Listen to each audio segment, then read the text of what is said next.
Okay, so I'm just going to show you how I'm doing this, and I'll explain the whole process of what I got here. Okay, so obviously this is the press here. It's got 4 different dies, right? So if I were to look at the first die here,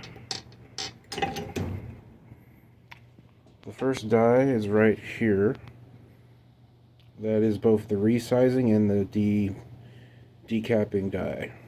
What that basically means is it punches out, not only does it resize the case to the proper proportions, but it also punches out the primer at the bottom.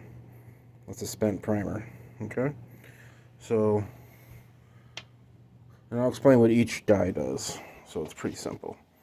So let's first get it on here. Alright. And you'll see underneath the die for the decapper, you have the die here that's going to resize it. And then here you got the deprimer. And it's going to punch right through. Okay? Here we go. Make sure it's lined up. Alright.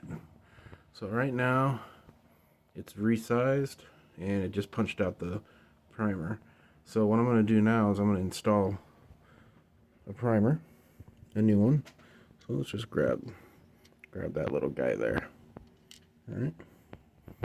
And on here, it's got a little thing here that'll push the primer in as I bring it down.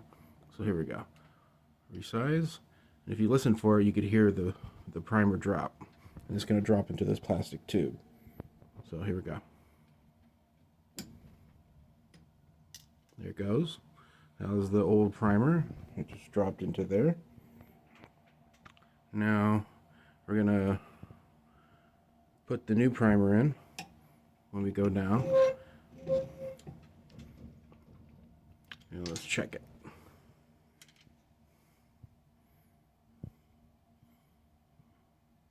And you want it flush. So there's a new primer in there. And the case has been resized. Okay. Now the next one here, you'll see this big powder thing. So this die here does the flaring of the case. Now what does that mean? So the case here, if I were to try to put a bullet in here,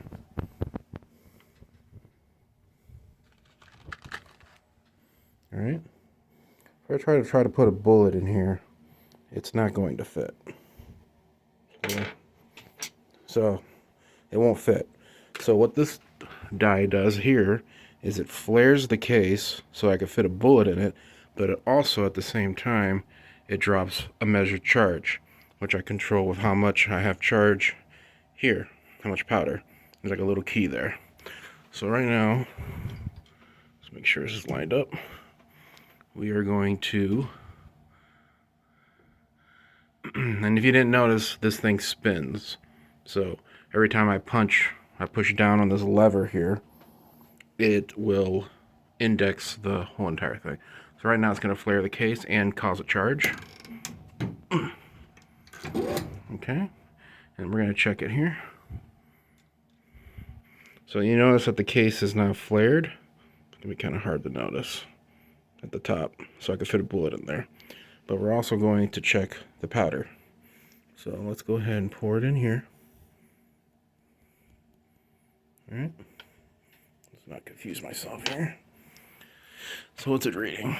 5.7, which is what I want it to be at. It says 5.8, 5.7, it's somewhere around there. So let's go ahead and pour the powder back in. I might need both my hands to do this, so give me a second.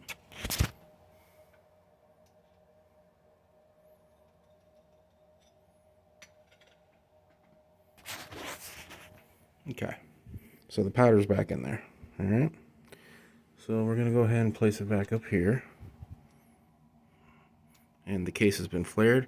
We're going to go ahead and index it. Okay, so now this die right here is the bullet seating die. This will seat the bullet into the case. So if I grab a bullet here, all right, that's a bullet, or a projectile. I'm gonna go ahead and put it in the case. Now I see with the flare, I could easily fit the bullet in here now. Okay, so we're gonna go ahead and index it. Okay, and see, now the bullet's in there. See that? But that's not the only thing we're gonna do. We're gonna do something called a crimp, a factory crimp die, and that's what this last one is. So let's go ahead and index it again. And the reason why this one's important is basically it's going to form the case to factory standard. So right now, if I were to test this case, so this right here is a case tester.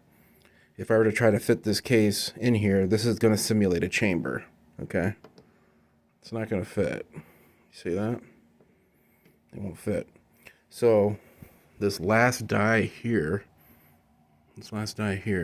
is going to be the one that's going to make it the proper size to fit inside a chamber.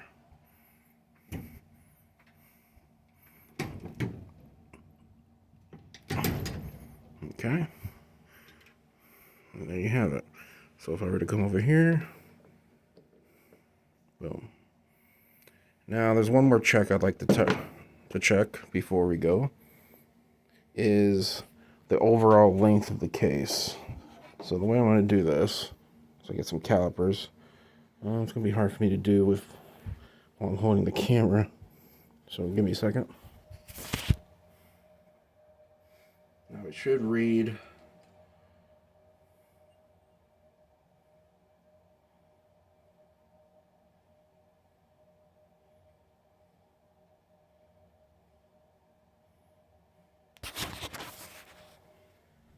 that's close enough. It's within 5. So if you look here, it's going to read 1.4. Now I like it to be at, my current load has it to where it's going to be 5. Okay, so it's 1.4 58ths, somewhere around there. My current load is going to be a 55. So it's a little, it's not in all the way. I could fix that. So the way I fix that is, so let's go ahead and put the bullet down. Now, last time I did this, it ended up not working right. So let's see here. So what I'm going to do is I'm going to put it back on the bullet seating die. We're going to seat the bullet a little bit deeper. Okay. And then I'm going to crimp it one more time. Let's see here. All right, let's see what that did. So it should read a little bit deeper. So let's see. Last time I did this, it went too deep.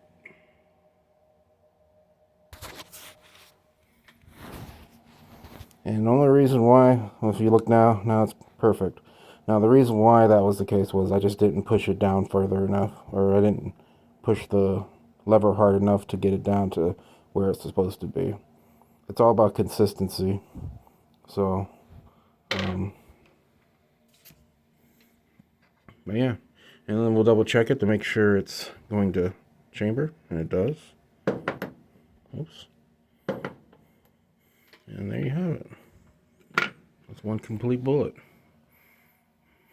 So, and if you're wondering what these other tools are, I guess I can go through that real quick. So obviously this is the powder scale, and it's reading in grains right now. Those are my primers. That's a trinkler. So what it does basically is I spin that handle there and it puts out little bits of grain, little bit of granules. So like, let's say if I'm under, I could use that to get myself up to where I need to be. Those are completed bullets underneath there. This is the powder I'm using, HS6. And what other tools are there? I haven't used this yet, I haven't needed it, but this is a case trimmer.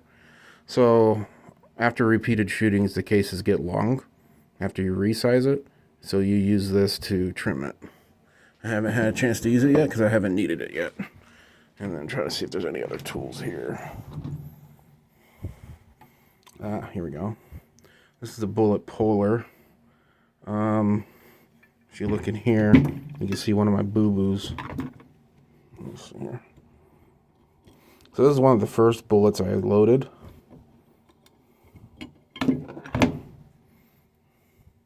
And you can see I seated it way too deep. I've been trying to get the bullet out with this bullet puller, but it's not coming out. And I don't know what to do with it. But basically, you stick the bullet in this little collet thing, and then you screw it down. This. Basically, you screw it down. Oh my god, doing this one-handed is tough. Okay. And then you have the bullet there, and then you basically hammer this end against something. And the force of hitting it like this will send the bullet, the momentum and the movement causes the bullet to move. But, yeah, I just need to whack it a billion times because it's really in there. So that's the bullet puller. Those are some dies over there. Oh, here we go. So if I ever do trim my case with that trimmer back there, you use this as both a choffer and a deburrer. I haven't had to use it yet, but basically it cleans the inside and the outside. So this basically, yeah, it just makes it to where the case, after you trim it, the case will be properly shaped to accept the bullet when it crimps. This is basically this thing here. This is the 7.62 by 54R. It's for a rifle round. It's the Russian round. It's like it basically simulates a chamber. And then if you look here, this has multiple sizes. I've been using the 38 special. 38 by 357, and here's the 45 ACP, and obviously it's got 45 mag, 45 Colt. It's got like a bunch of common handgun sizes. Like even if you reload for 9mm, you got 9mm down there. 380 auto. Didn't realize that was such a common round. I just learned about that round. But yeah, that's basically it. It's pretty simple. The hard part is setting this up. Setting the powder charge up and setting all the dies, because if you look at the dies themselves,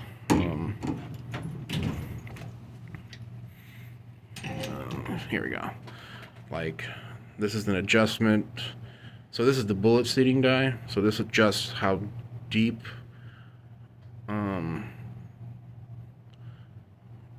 This adjusts. What does this adjust? Yeah, the seating depth. And then obviously, like when you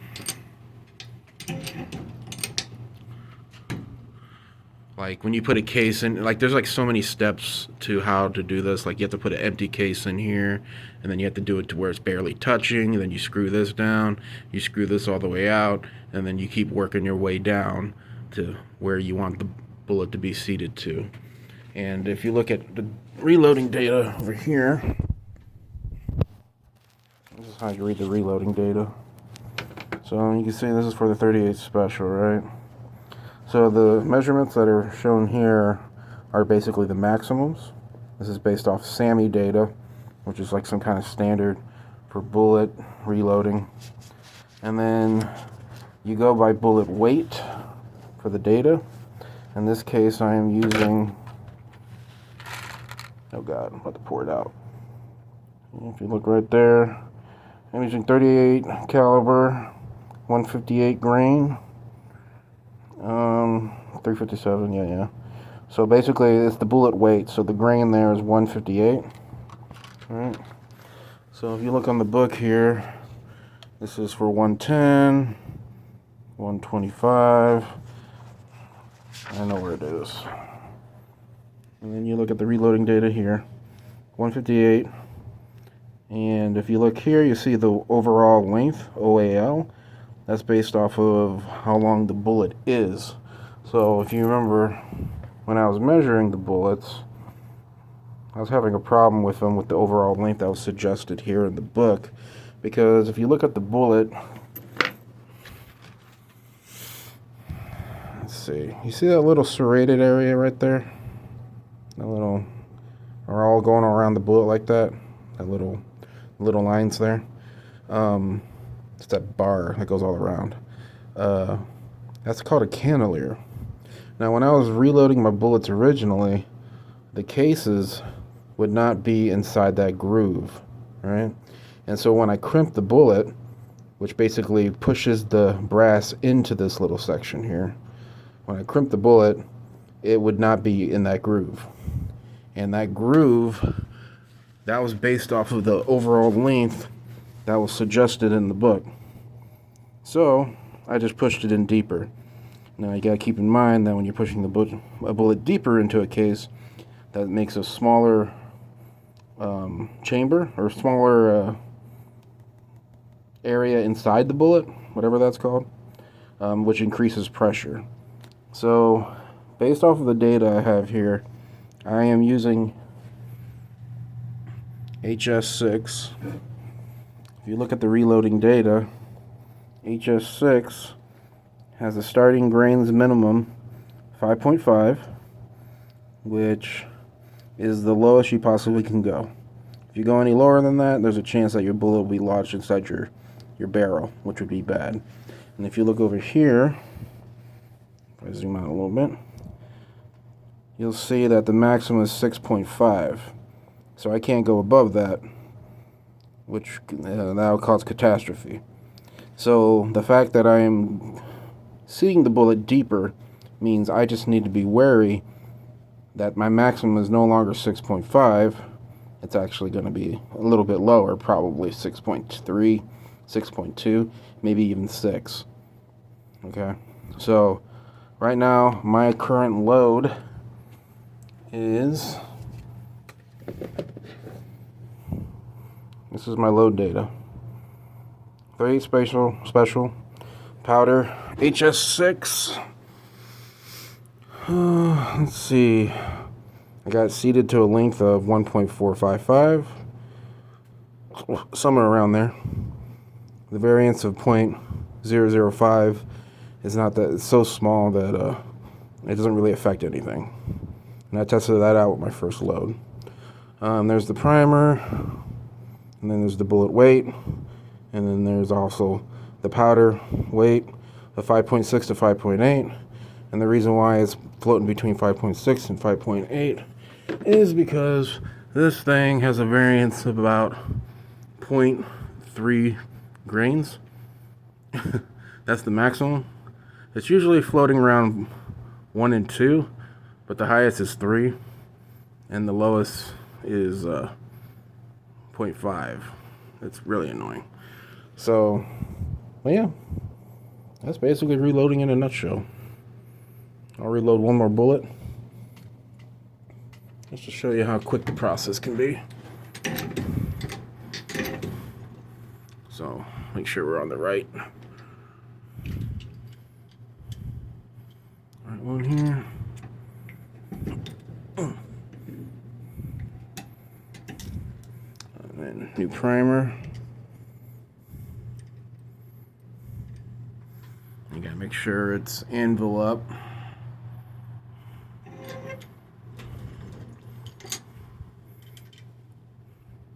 And you're supposed to do it by feel, but I am still kind of new at this, so I kind of check every step, which is not necessarily a bad thing. Charge. Bullet.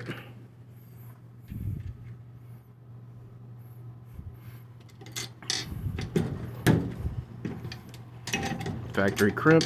And there you have it. Let's check it. I can usually tell if it's in the cantilever.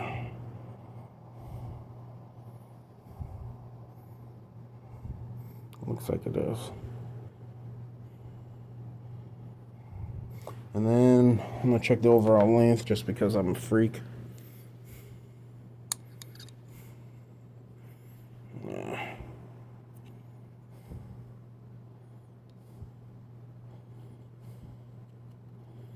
Doing this one-handed sucks. Alright, looks like that's right. Yeah. So 5.5. 1.4.55. It's perfect. And then, if I can get my bullet out, the last step is to, and this is much faster when I'm not trying to do this on camera. And the last step is to check if it'll chamber. And it does. So that's simple. It took 20 minutes, but to explain everything, but to do it doesn't take very much time. The hard part is just setting all this up. And you gotta do this for every type of caliber. And then you have to change the powder and the overall length or bullet seating depth depending on the load that you're trying to do. So if you look back at the reloading data,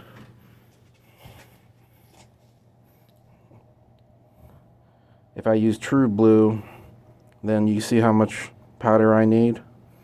And the velocity and all that stuff's really important to know too. Kind of gives you an idea. But yeah, depending on the powder, you have a different starting grains. So it's really important to keep that in mind. And then your maximums also change. So I know I'm using HS6, so I just follow that data. And then, you know, that's basically it. And you do that for every different type of caliber. And also the bullets too. So if you notice, this one's 158, right?